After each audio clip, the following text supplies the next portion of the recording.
Yeah, the men and women of the Texas Department of Public Safety's Aircraft Division have been conducting saturation patrols in Big Bend. That's far west Texas. And again, as we've shown you all week long, yesterday, they ended up apprehending 8 individuals who had crossed from Mexico into the United States, had been walking for 2 days into the country, and were apprehended on private property. I want to make sure to stress that again, apprehended on private property. And these individuals admitted to law enforcement that they had paid their smugglers approximately $900 to come into the country. Now, this is just a continuation of what we've been showing you in these big groups out in West Texas. Usually we see them as we have earlier in the week where they're head to toe in camouflage and deep into the U.S. But just goes to show you that that border has not slowed down, guys, at all. Yeah.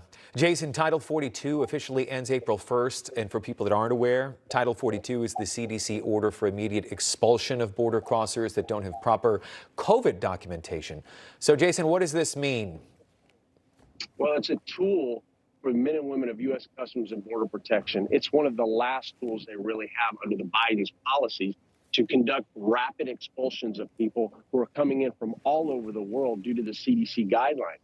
Now, what we're hearing is that from the agents on the ground that yesterday they were briefed that this is ending April 1st.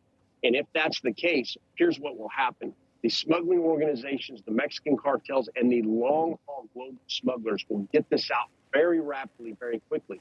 And all of those that you hear me talk about all the time, the single males and single females between the ports of entry, will now just be able to turn themselves in. So that means agents on the ground between the ports are not going to be there to stop the deadly drugs like fentanyl and methamphetamine pouring into this country.